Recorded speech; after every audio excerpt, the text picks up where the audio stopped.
for this way. Good morning, and this is Ian Nethercott from the Auto Hub Show, and today we're talking about, a topic that's gotten a little bit of traction. This topic is tariffs. So I thought I would start with a funny video, because starting with a depressing video or a video about the stock market or a video with different politicians talking was way too boring. So this one's about, if you're not familiar with it, it's called the chicken war. If you are interested in the full video, if you look up why economists hate Trump's tariff plan in the Wall Street Journal, this is a video around the chicken war.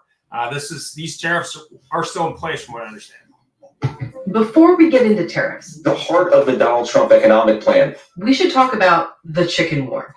The chicken war is a clucking good story. Midway through 1962, U.S. farmers were on track to sell more than $50 million worth, $500 million in today's money. So the organization that later became the European Union put a tariff on chicken. Started as $1.60, became $2.25. Imports quickly dropped. U.S. chicken farmers and politicians were furious. And we thought Germany's our big market for chicken, and so if we hurt the Germans, maybe we'll get them to change their mind on chicken. So the U.S. put a 25% tariff on trucks, like Germany's Volkswagen. And it worked. Their truck sales in the U.S. fell by half, and they never really recovered. It's kind of a perfect example of what tariffs do: hurt consumers while protecting very specific industries, or attempt to get countries to change their behavior. Here's how tariffs work and what Trump's proposals would do. Let's start in 2018, when President Trump put tariffs on washing machines. Since then, whenever a washing machine is imported to the U.S., the company on the U.S. side doing the importing pays a tariff to the U.S. government. They've got to pass that price on to consumers who ultimately pay it. After the tariffs, not only did the price of imported washing machines go up, so did the ones made in the U.S. And it wasn't just washers. Dryers went up in price too, even though they weren't part of the tariffs.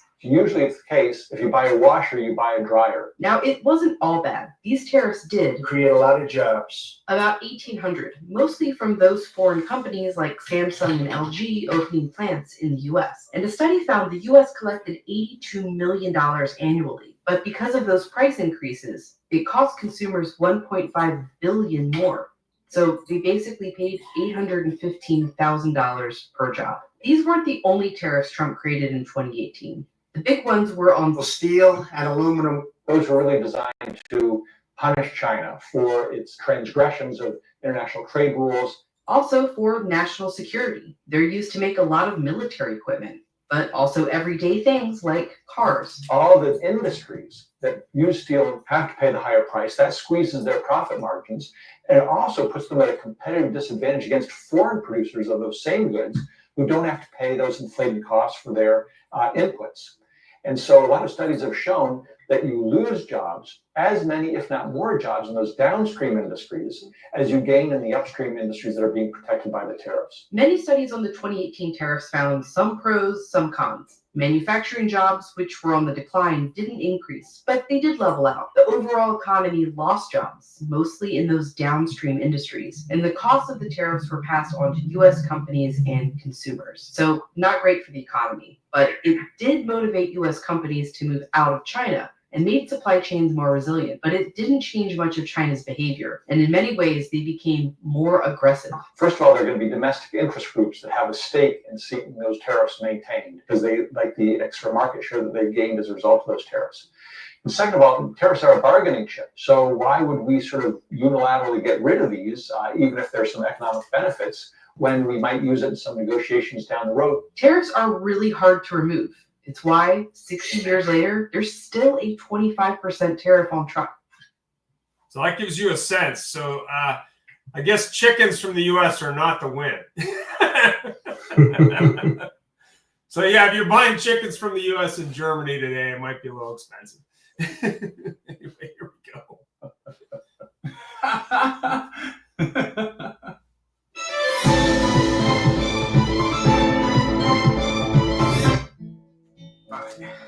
Life is about connection, having a support system to lean on, and roads to endless possibility.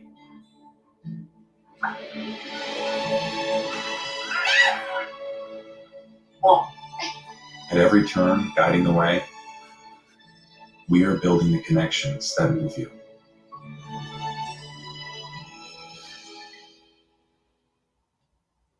the really nice things about Larry, one of the reasons that we brought him to our dealership is he's still very much aligned with our core values and with our brand, which is thoughtful and professional service. And because that alignment really worked out well, because he was so committed to the success of others, we really knew that he was the right person to spend time with our sales team, with our managers and each sales consultant. And we're just really thrilled to have a partnership with him. And so we thank him. How do you adventure?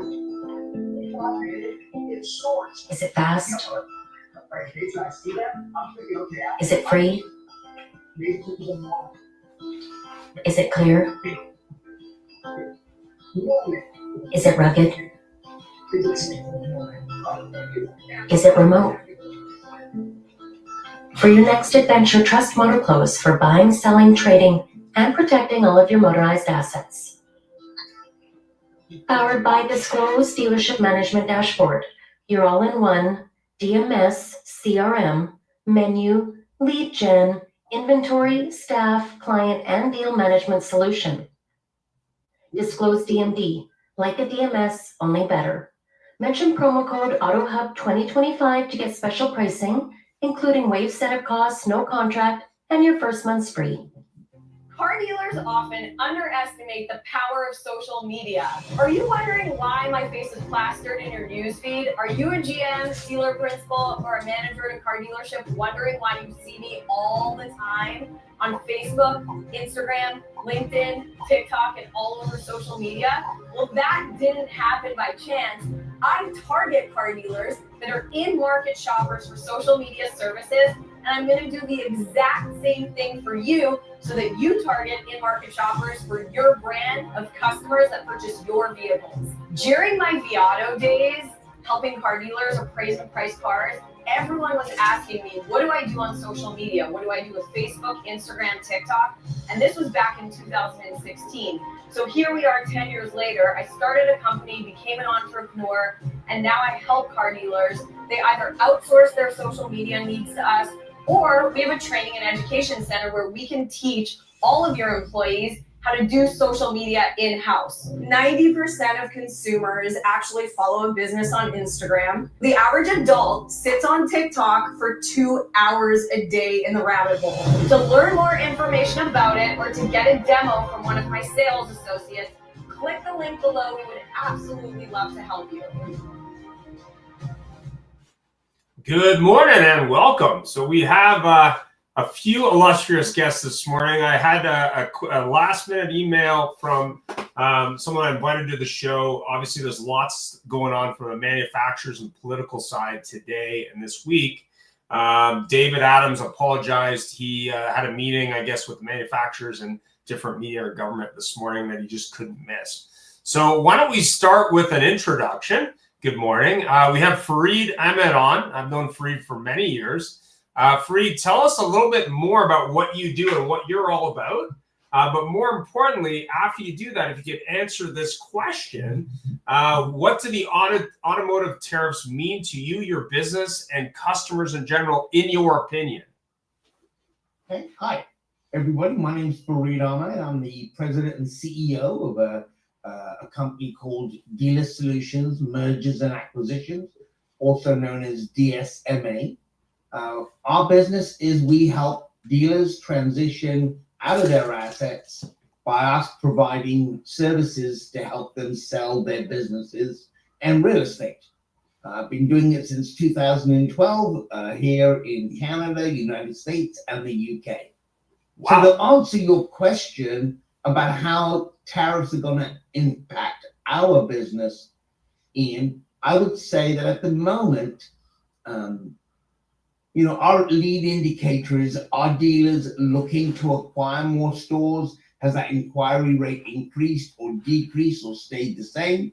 And dealers that are looking to sell their assets, is it increasing, decreasing, or staying the same? So really, at the moment, it's very status quo. We have 109 dealerships for sale in North America. We're always hovering around the 100 mark of rooftops. So I'd say right now, no great change, but the longer these tariffs exist, I would say all bets are off at that stage. Interesting. And we have the one and the only Troy Glenn from CDK Global. Troy, tell us a little bit about what's going on at CDK and what's your opinion on auto tariffs?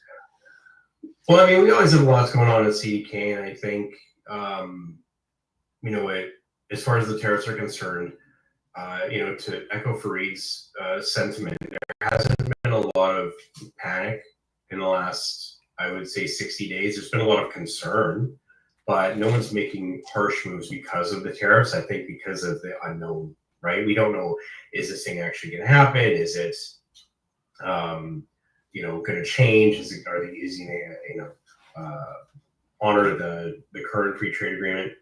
And so no panic. However, the dealers that I've spoken to and how it's going to affect our business is we're going to see a lot of dealers focusing on pre-owned vehicles, maximizing profitability, mining their CRM for things like that.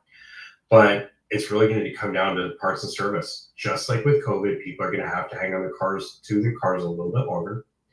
And it's going to be about getting those customer pay and warranty customers back into the store. So I think we'll see a larger focus on maximizing fixed ops profitability while the uncertainty on vehicles is figured out. Fantastic. And we do have Larry Feldman. I believe he's somewhere in the United States today.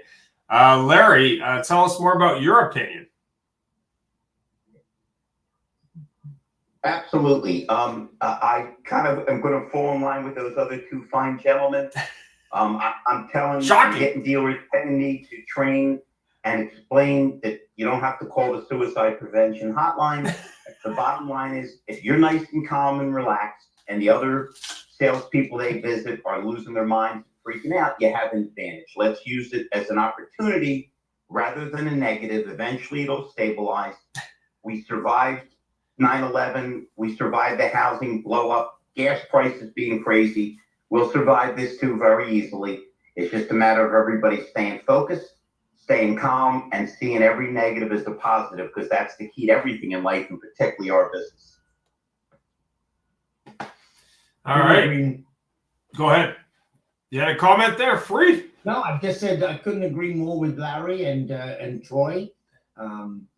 It's such new ground for everybody, but we did survive that 2008 massive financial adjustment, and I don't know if you know this, but the lowest bankruptcy rate in any industry through 2008 was the retail new car dealer. Had the lowest bankruptcy closure rate of any industry during that 2008. So that tells you the resilience of our business.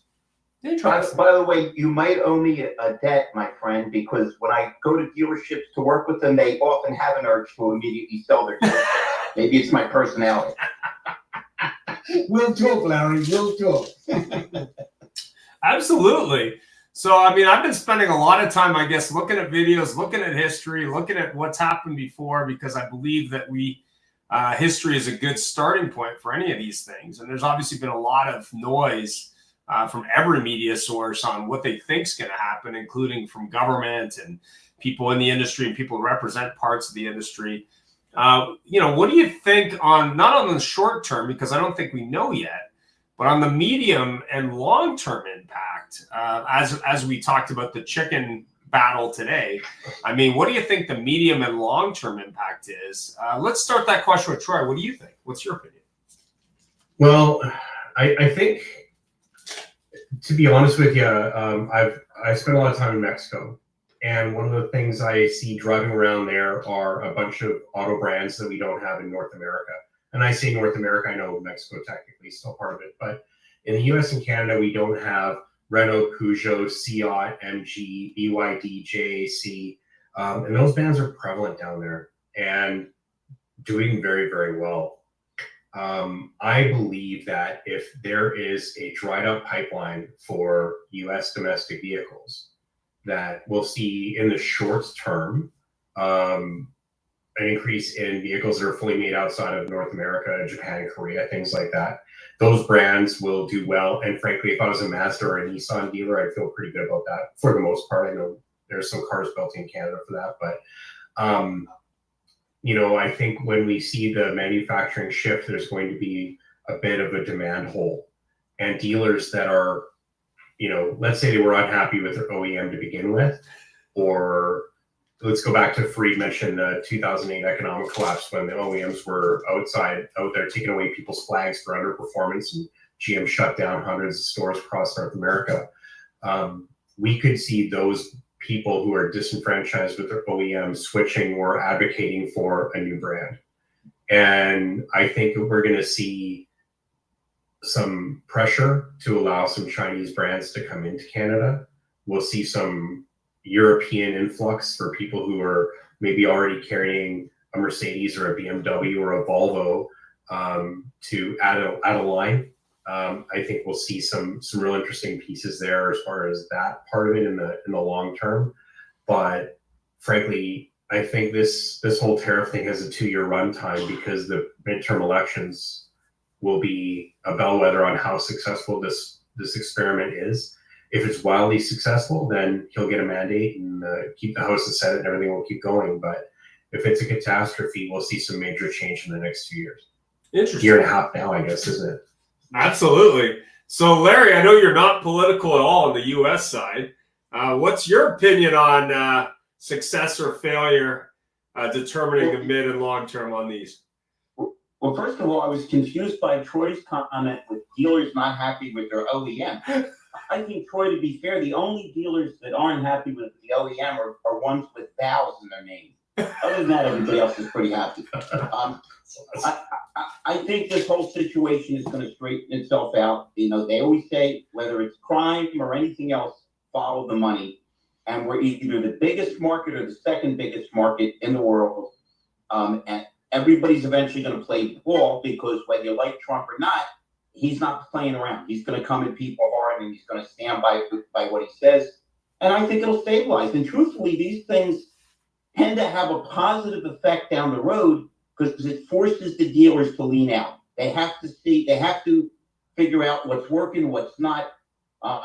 You're seeing a lot of smart dealers realizing how important used cars are and fixed operations, which may have been neglected, because the OEM has much less effect on that.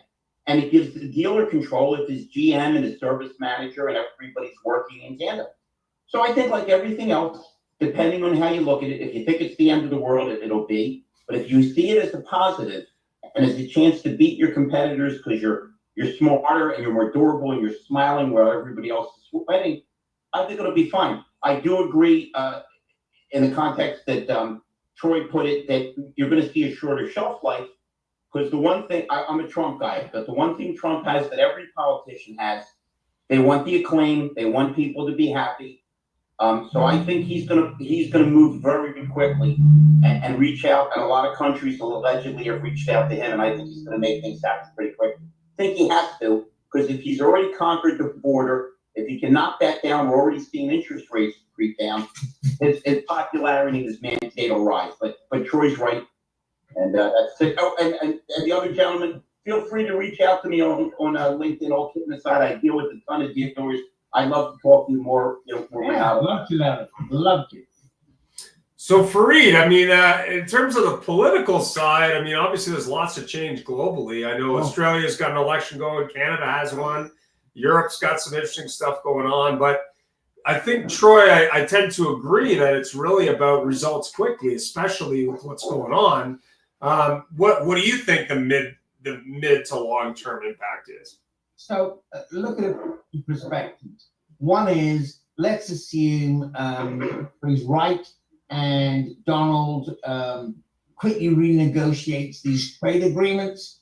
We'll all look back and see this as a blip and move on. Now, what if he doesn't? And what if China ratchets up their tariffs and it goes? I think it's going to be very bad, as everybody keeps saying, globally. But in my industry, which I want to stay focused on, there's going to be brand winners and brand losers. So the brand losers will want to do something about their asset and not squander everything they've built over the 10, 20 years that they've had the store, and they'll look to exit the market, obviously at a very discounted price. Where these groups, like Larry's saying, you stand your ground if you're well capitalized, if you work on your expenses and work on your fixed operations and make that stronger and work your customer base, yes, you will survive even if it's mid to long term. But it's which brands are going to suffer the most is really going to be indicative of who's going to sell them. There's also a factor which people talk about China rattling their sabers. I think even though we owe 36 trillion in my country, I think we still have a more stable economy than China. I think they have more systematic problems than we do. And I got a feeling they won't say it on camera, but I got a feeling he'll be able to push them in the direction that he wants the U.S. to go and the other countries to form. That's just my opinion. Yeah. Interesting. Yeah, I mean, we were talking earlier that, obviously the different OEMs have different opinions. I hear Ford is not their employee pricing and plan. Stellantis has followed suit with the same thing. Hyundai has now abandoned their, VIP service experience in 2026 and beyond. And there's even brands, I think Hyundai is one of them, that's saying, hey, we're gonna freeze pricing for a while, just to make sure. Ian, did you ever hear of Charles Darwin? It's survival of the fittest. Yep. The species that survive are the ones that adapt. By the way, speaking of adapting, I got to run up to this dealer. I got to do some training. Troy, it was great. Farina, great meeting you. I look forward to talking to you gentlemen in the future. Yeah, beautiful. Thank you, Larry. Be lucky. Thanks, Larry. And we do have Duran Cage listening. I don't know if he wants to jump on and have some opinions, but he is definitely listening. So if you don't know Duran Cage, I was able to interview him at SODU last year. Really interesting and quite tall gentleman in the U.S. Had some interesting opinions on different things. But we were talking a little bit about the media. We were talking a little bit about Ford Motor. I saw an interview with one of their senior directors over the weekend, and they were trying to put them together on, are your cars 100% American made? And he spent all this time like a politician talking about, yeah, sort of, and maybe, and then like, okay, well, when will they be 100%? And he just kept dodging that question. Do you feel the media has a real impact on tariffs in any way, or do you think they're just all blowing smoke like they normally are? I mean, what do you think, Fareed? Well, I think media can influence the masses any way they want to. Unfortunately, I don't think there's enough responsibility and accountability in the media. And I think on an issue like this, look, let's face it, what is the media like? They're like bad news. And they ham up bad news. They go search for bad news. They don't care what it is. And they'll make you scared of it. Yeah. They don't even know themselves if they should be scared of it, but they're going to certainly make you feel scared of it. So I think the media is going to be quite responsible for the average consumer when it comes to buying anything. And they themselves could put a lot of pressure on stalling the economy if they create enough fear that everything's going to go up. You can't even buy toilet paper anymore, so you're in trouble, and you may as well go outside and shoot yourself. I think if they keep on that vein, which I believe they will, it's the consumer that you're worried about in any aspect of any purchase. If the consumer is not bullish or even feeling safe, they won't spend. They don't spend, the economy crashes. That's the impact the media has. Interesting. Yeah, I would agree. They don't really focus on sunny ways or sunny times or isn't life great today. They kind of seem to have this problem with let's talk about how bad things are and how could they ever be worse. So I agree on that. They're not even good at good news anymore. I mean, I remember I was watching the Daily Show. There was a clip on how all the Fox News pundits were trying to spin the first 2 days after tariffs and the stock market falling is a good thing, and trying to make that a good news story. They just sounded outlandishly silly. But, as far as the media is concerned, I think the media is in some cases, and again,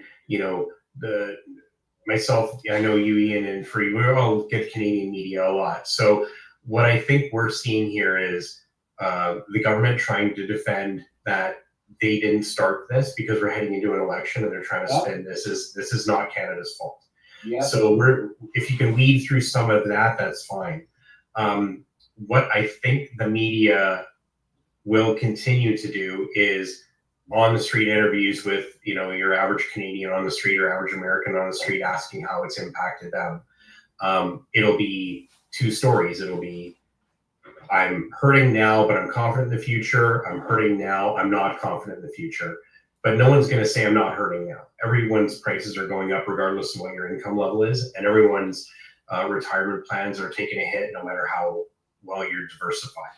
So, I think this is universally going to impact people because it's not just the automotive sector, but I think we'll see a lot of, shall I say, posturing and spinning for the next couple of months while people sort of pick a side. But once the pain really starts to settle in 3 to 6 months of job losses or price increases come in, there might start to be a reevaluation. The media is not going to be successful in spinning that up in a positive way if it hurts everybody. Yeah, I mean, there's a radio show out of I think it's out of Washington State, and they have a segment called "The Good News in the Neighborhood," and I don't know who sponsors it. I think it's some pawnbroker or something. But what's interesting about it is they're at least making an attempt. I mean, years ago you used to see at least some positive, but I think now it's like dark cloud everywhere. To your point, it's not just that. It's like, oh, let's interview 50 people and let's put the people who hate it the most on. Of those 50 interviews, the ones that were positive, like, yeah, we don't want those out there. So it's kind of interesting. But more importantly, I think people are tuning that out. Like, I think you're seeing, especially as you look at younger generations, they don't even want to watch any of it. And I think that's why the media in a lot of cases is dying, is people are just like, yeah, I really don't have any space in my life for more bad news. Like, I kind of want to watch something that maybe I can learn something from, which is pretty much what I focus on online. But when you're looking at Trump as a negotiation side, and you look at free trade deal, obviously being North America, whether it be Mexico, Canada, the US, do you think this is really just a hype around that pre-negotiation phase? I mean, what do you think, putting your car person or car dealer or business person's hat on? Do you think this is really just a setup for a takedown? Like, what do you think on the negotiation side? Farouk? It's a very fair question you were asked, but I would say that I'm a skeptic, I suppose. I mean, maybe I should make it that way. I think there's never been a need for more people to do their own research and try to get information from platforms that you maybe don't align with, because you've got to get it from both sides of the equation. I don't know if you guys flip between Fox News and CNN on the same issue, and completely different perspective on the same issue. Yeah. That's a challenge. That's a challenge that media has that powerful now that they can rally up one party and bring down another group of people. So I've got to be honest with you, I'm skeptical, is maybe my overall answer. I would agree 100%. I mean, I think you've got to, if you're going to look at news, pick your media source.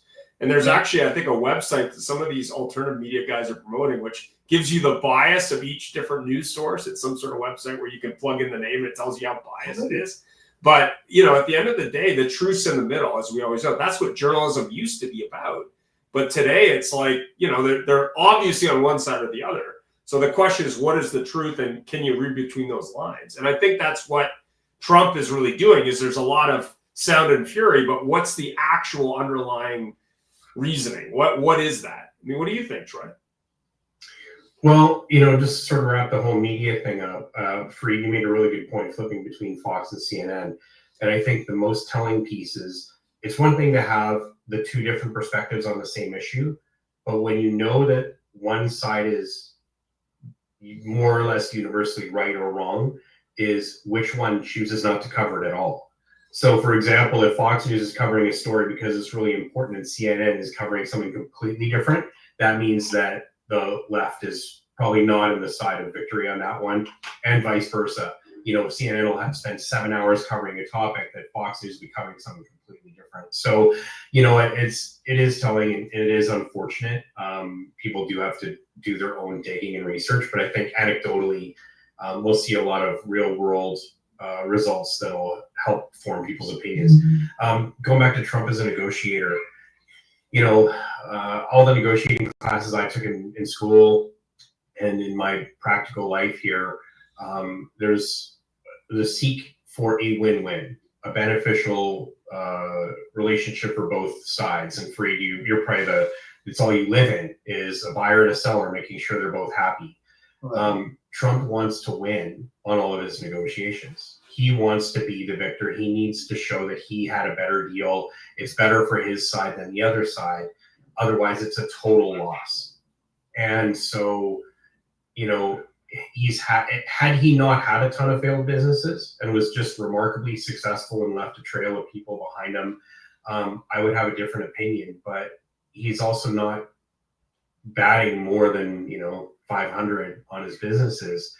And so when I look at his track record, it might cloud my bias on what I think his negotiation skill is. But we also see car dealers as well who, you know, especially as a vendor, they just rock up to you and say, cut your bill in half or I leave, with no pretense at all other than I'm a big customer, and if you want any of my money, you're going to cut your bill in half so I can have an increased profit margin on my side. That's not a win-win. And I think that those kinds of negotiations always tend to fall apart in the long run. We are all better as an economy when all parts of the economy are successful, not a bunch of losers.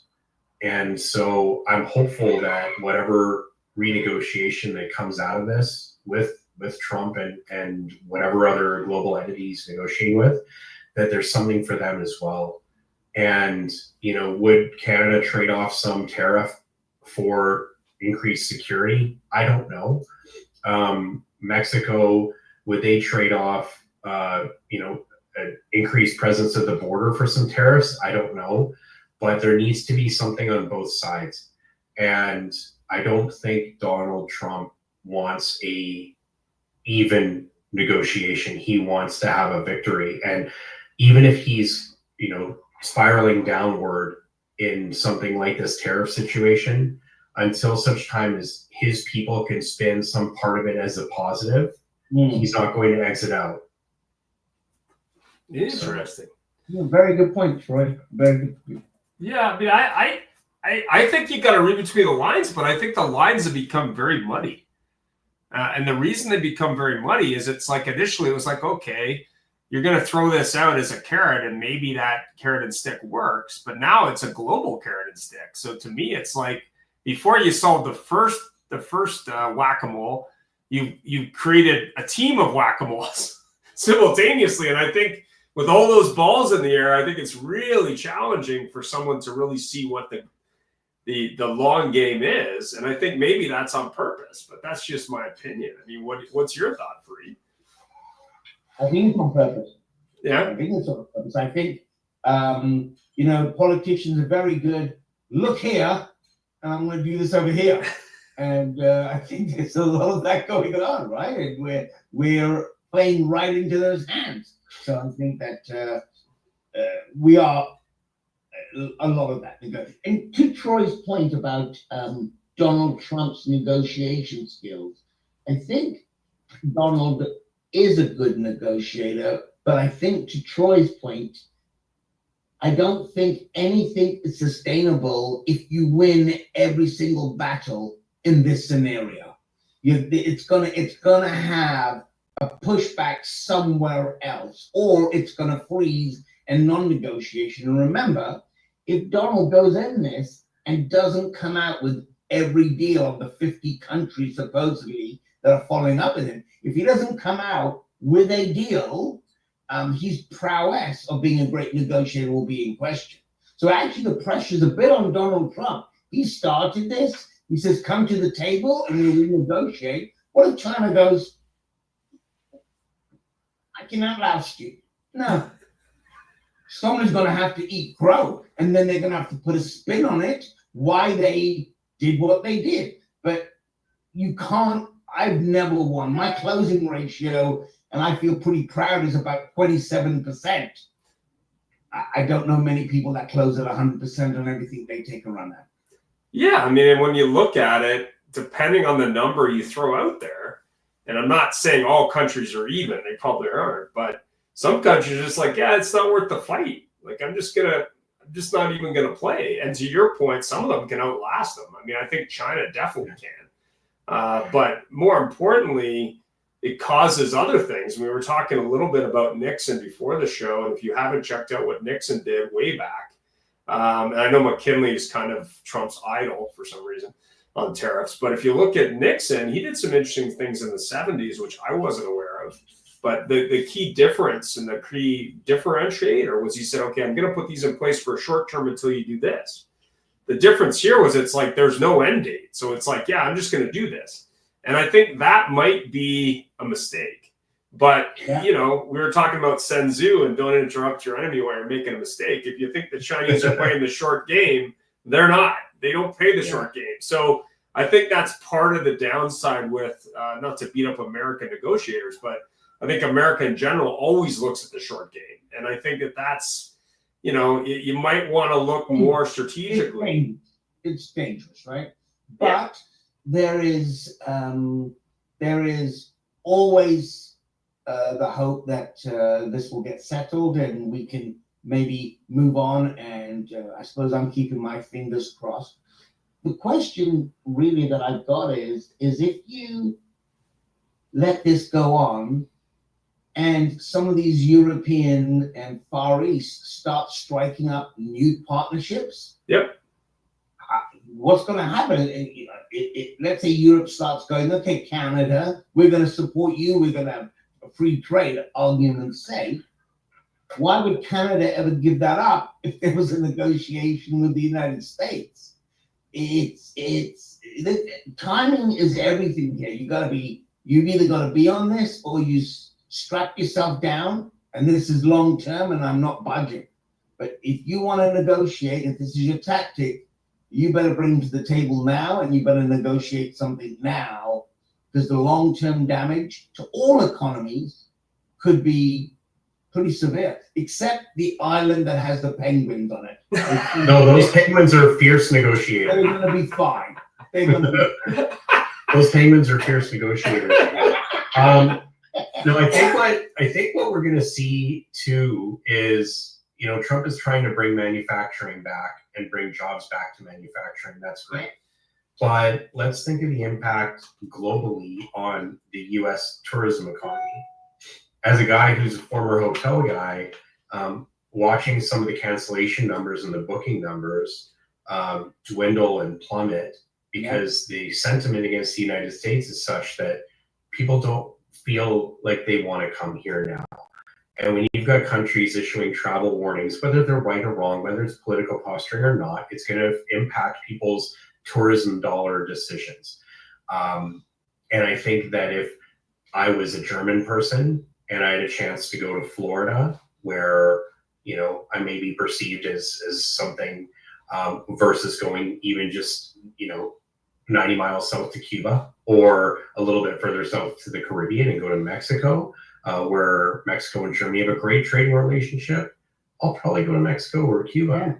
Yeah. And I think we're going to see that the tourism industry is going to take a massive hit. There will be lobbies to try to come back to that. Even though manufacturing is going to come up, the farming industry that relies on potash and they rely on foreign markets to export and get rid of the things that they do really well.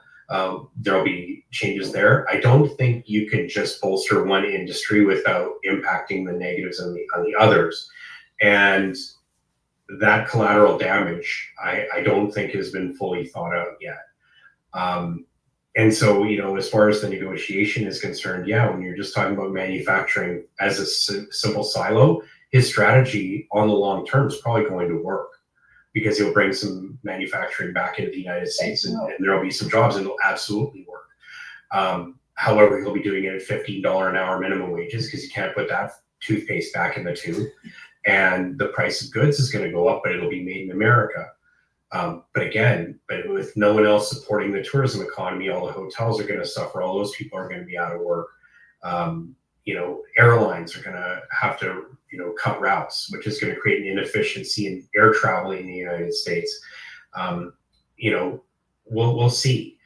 The other part of it is, if we remember in COVID, we survived 2008, we survived COVID as an automotive industry.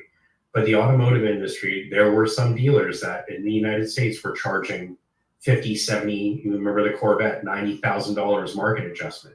There were dealers that were charging a COVID cleaning fee for an extra fee to clean your car and their facilities during COVID.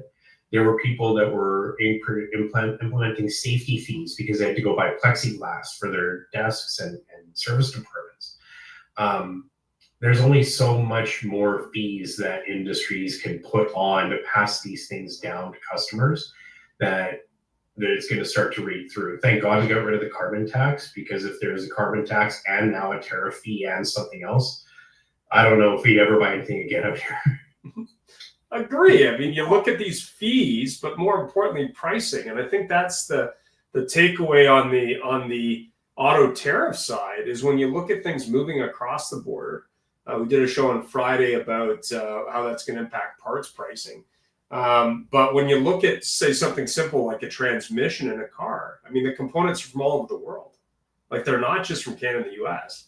And that's why the guy from Ford basically couldn't answer the question, because he's like, yeah, okay, we may assemble it here, but the parts are from all over the place. So if you start looking at tariffs specifically on components, let alone manufacturing or assembly, it's not a simple answer. And I think that's part of the big issue on the auto side of this is, it's going to be a justification to raise prices 100%.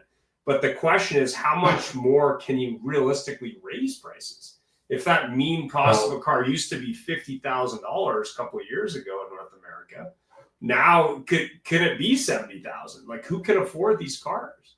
And more importantly, what are the dealers going to do? You'll see some justification for increased prices where there shouldn't be some. For example, I guarantee you there are some dealers that are charging tariffs on vehicles that landed before April 2nd. I guarantee you there are going to be dealers that have marked up their used cars in March, anticipating the tariffs coming in. And so I believe that the price increases have probably already started in some ways in the automotive industry. I think once those vehicles come in, if you were looking to buy a $52,000 Ram Classic bare bones work truck that's now going to be $75,000, well, Kia just released a pickup, and I think we're going to start to see that Canada makes Silverados. A lot more GMC Silverados are going to be on the road than F-150s than Dodges because they're made in another plant in the U.S. So if there's a $10,000 swing, it'll drive people's behavior, and you can be as loyal as you want to Ford. You're going to buy the one that's $10,000 less. I do think that an interesting byproduct of this is a 25% tariff on some vehicles is going to drive a lot more vehicles into the luxury tax bracket of $100,000 in Canada that weren't there before. And if that luxury tax is calculated before tariffs, okay. But if it's calculated after tariffs, there's going to be yet another 10, 15% on top of that. So if you were in the market for a 7 Series BMW, whether you're leasing it or not, it's now out of reach. Yeah. So you don't think leasing is the answer? You don't think there's going to be some subsidies on the leasing side, especially on the German side? I would think they've got to be really. But the German vehicles aren't going to be tariffed as hard because they're coming from Europe, right? Right. And if the vehicle is fully assembled in Europe, it's a non-issue. What I was sort of driving at as an example, let's change Cadillac is probably a better example, and Escalade. So, I remember when we had Bill Camastro on the show, and he was talking about people on the waiting list for 3 months to buy a $200,000 Cadillac Lyriq. Okay, well now that vehicle's $250,000 because of the 25% tariff in Canada. No way. There's no way people are gonna spend $250,000 on a Cadillac. You can buy a G-Wagon for that, tariff free. And I think you'll start to see the complexion of the vehicles on the road will start to change a little bit. Very good point. Very good point. Yeah, I mean, I was talking to him last week. He couldn't be on the show today. I think there's something he messaged me, but he did say that the problem General Motors has is not just vehicle cost, it's mix of vehicles. He says basically they think 40% of their customers want an EV, and he says only 6% do.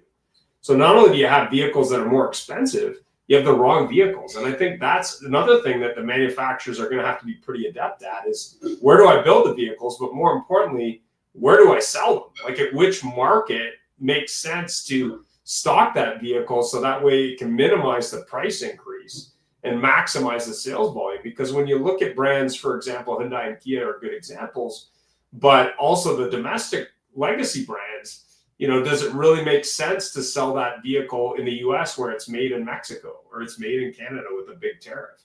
Or is it a better move to say, hey, you're a Canadian dealer, we recommend you buy these vehicles versus what the OEMs are doing now, which is just buy lots of vehicles.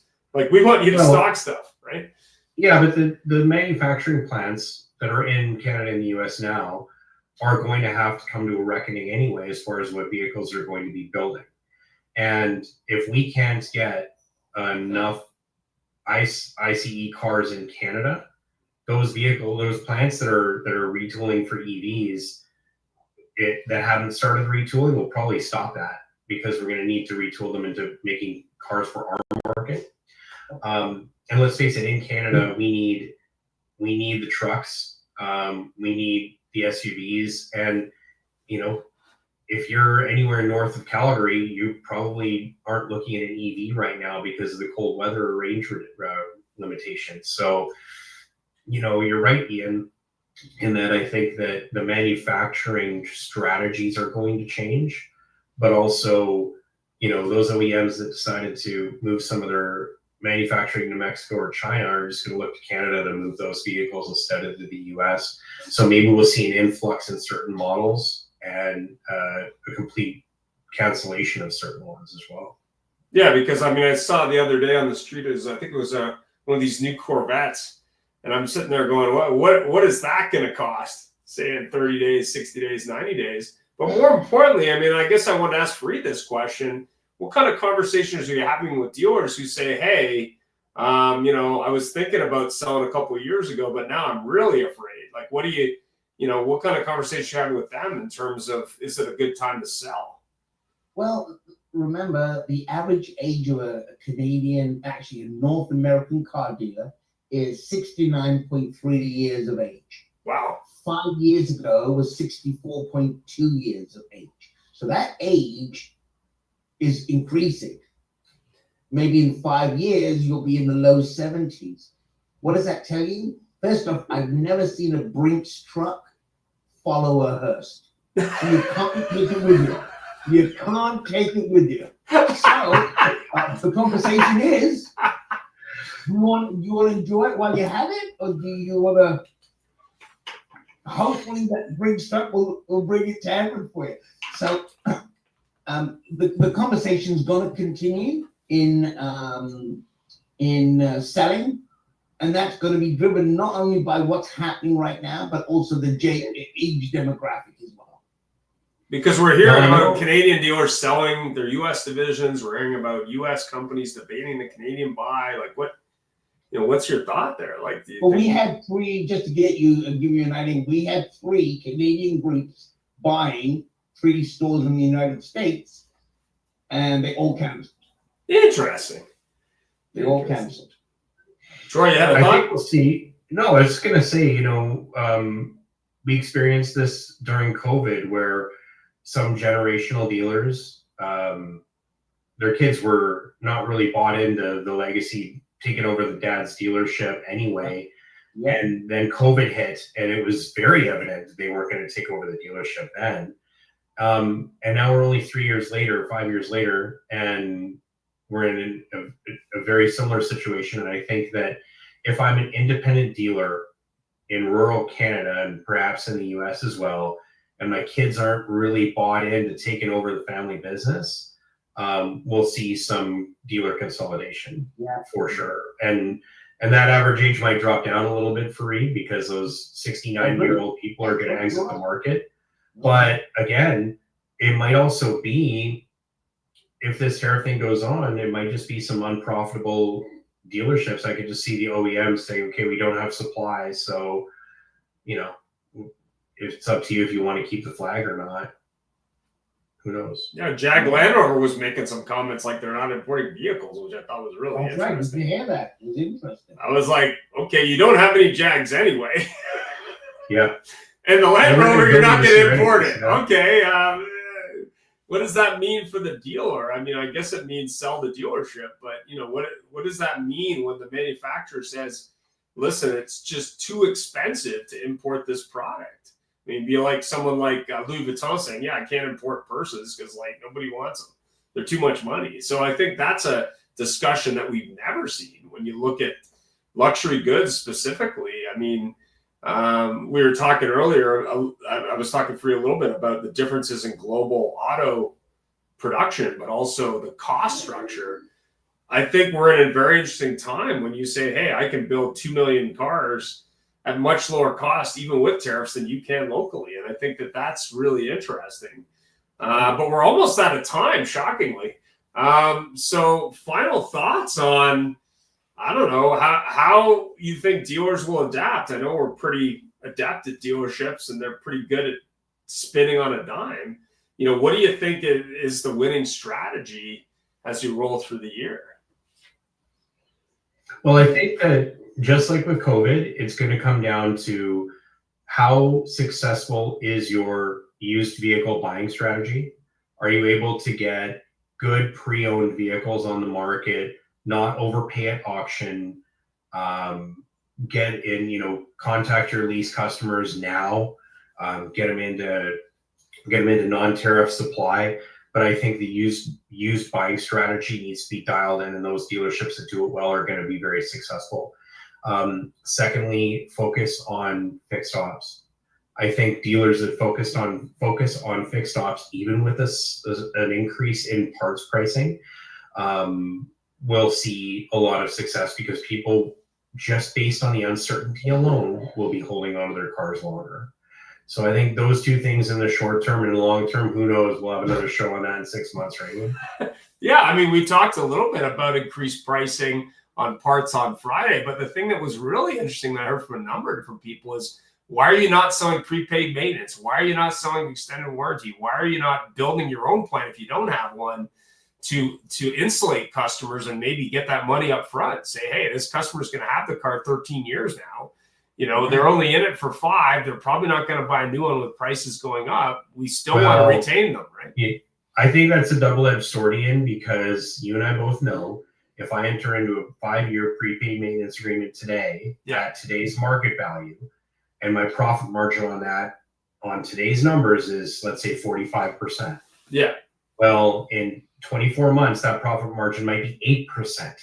And all of a sudden, I'm getting phone calls saying, yeah, we're not honoring that anymore. Or we'd like to buy you out of your maintenance contract, or it doesn't apply to your vehicle. And we'll start to see a decrease in those prepaid maintenances because of shrinking profit margins. So I think the smart strategy would be lock customers in for the next 2 years. Yep. Because I think a 5-year profit margin contraction on parts, if this goes on for a long time until better sources come out, will, you know, dealers will lose money on those in the long term, in years 3 to 5, I think. Yeah, the manufacturers are already raising extended warranty prices, just so you know. Fareed, what do you think? Final thoughts? Final thoughts? I think one of the things I want to address was Troy was saying earlier.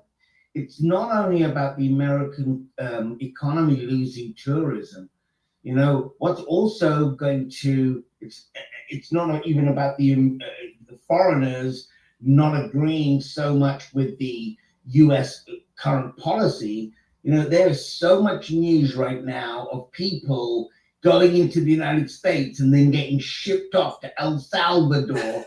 You know, that fear, I don't think it's I think it may be one in maybe 1 million, but it makes the news. It makes the news. It makes people fearful. You know, it's so much so. My son's getting married July 26th. My aunt and her son, she's a U.S. citizen. He's on a green card. They won't come for the wedding because they don't know if their son can get back in the country with a green card. I said, I don't know how much weight you want to put into that, but it's that media psychological thing again. Very powerful. And there's just a short example. So if we want to change things, I would say we'd start with the media, but I don't think anybody controls them well enough yet. Well, and I think, you know, at the end of this whole thing, I'm hopeful that everything's successful because the three of us make our business in the automotive industry. So we need this to resolve in a positive way. My RRSPs in the US, I guess would be a 401k, have gotten beaten up pretty hard this last week. So I'm hoping for a successful resolution as well. And, you know, let's just hope that smart people figure this out. And at the end of the day, none of the media spin matters because it all resolves. So, you know, fingers crossed, right? Yeah, there's always opportunity. You just gotta keep your eyes open and do the homework. I mean, I was talking to Freed earlier, a buddy of mine. He decided to jump on Bitcoin. I'm by no means endorsing that, by the way, but it was just kind of funny. It's like, yeah, not so much a good idea there, in my opinion. But guaranteed anymore. Only going to Bitcoin. Yeah, he's got some swampland he's buying next, I guess. Yeah, exactly. There you go. Well, thanks very much for taking the time today, and thanks for listening. Lovely meeting you, Troy. Yep. You too. Take care, guys. Thank you. All right. Ciao. 1 second here. Yeah, there we go.